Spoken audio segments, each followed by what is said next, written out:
Well, welcome again to Drunk Alvin.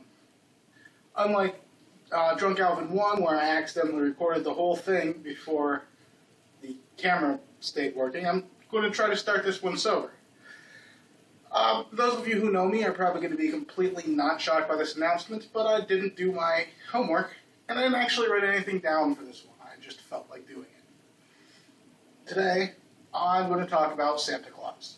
So, if you have people who might not want to hear me talk about Santa Claus, and for some reason you're letting them watch me babble when I'm drunk, now would be a good time to shoo them off, I suppose. Alright. First things first, we're going to do the shots and the mixed drink. Today I'm going to be a little bit nicer to myself with the shots, because I'm being meaner to myself with the mixed drink.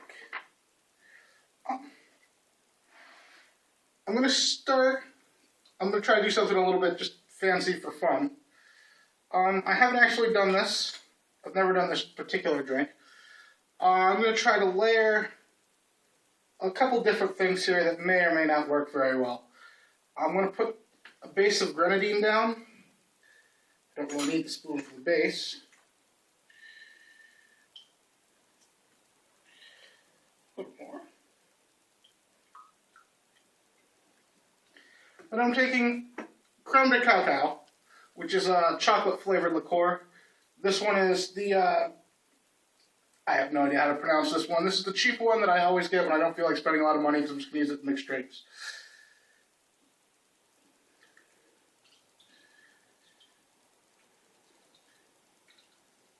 And probably should start with more grenadine so I have less layering to do.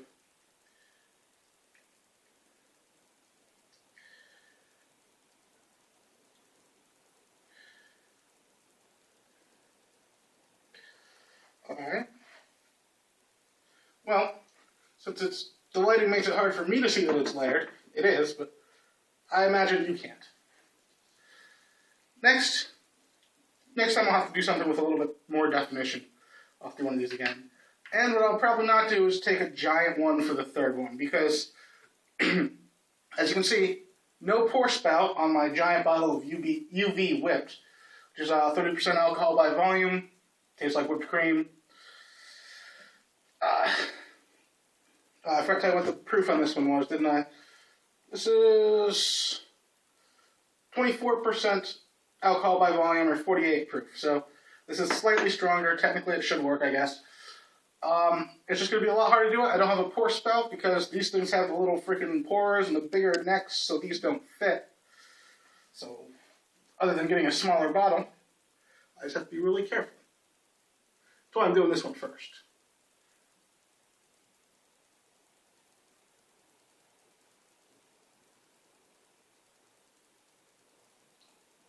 And that's a complete fail. This did not layer at all. Just, for those of you keeping score at home, that did not work. Alright.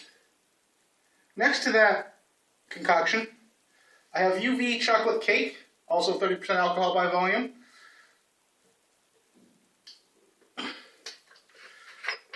Tastes very chocolate cakey, I suppose as expected.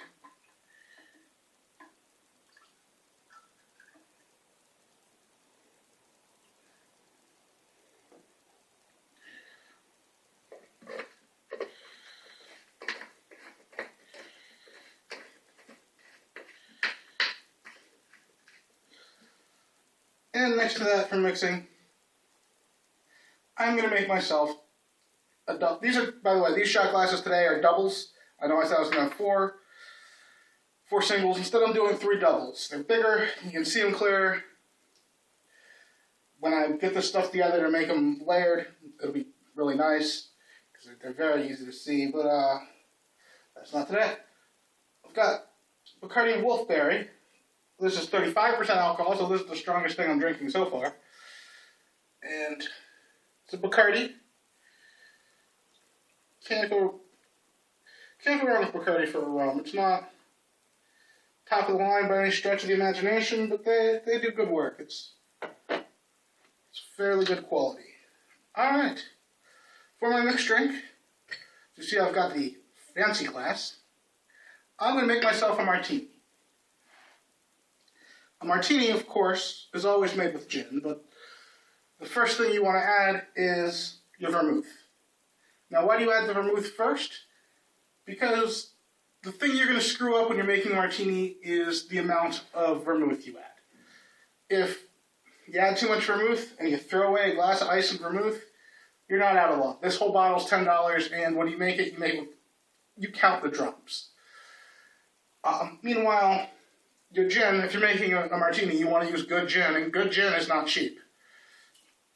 Alright, so plug in the hole, and I'm counting the drops out of the air hole it usually does. I'm looking for about 6 to 8 for my martini.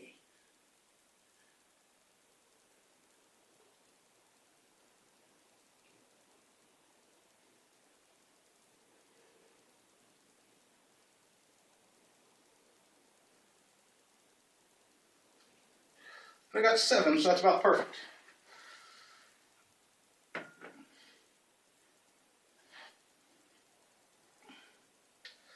Next, you got gin. I am using Tanqueray. To be honest, I don't know all that much about gin.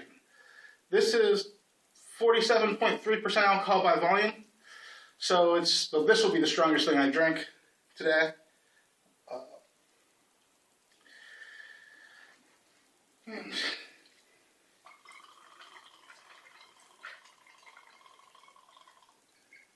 Now, you'll notice that I don't have a shaker. The reason I don't have a shaker is you don't shake gin. What happens when you shake gin is you bruise it, and you get this cloudy looking crap. What you want to do is swirl it in your cup, roughly like this.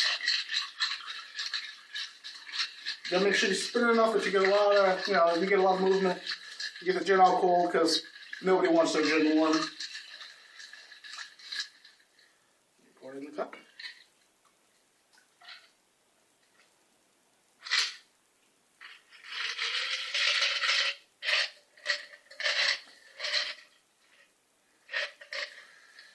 All right. Now, actually made that a little light. I'm going to give myself another ½ ounce of gin.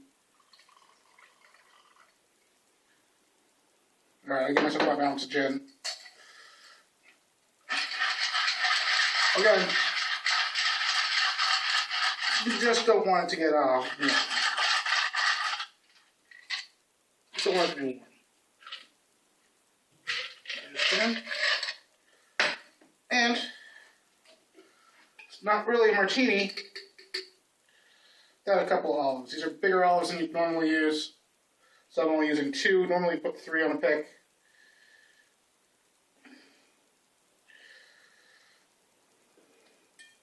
I like them all the way in there, marinating. If you want to be classy, you can put a straw across the top. I like to dip it, then come up the side like that.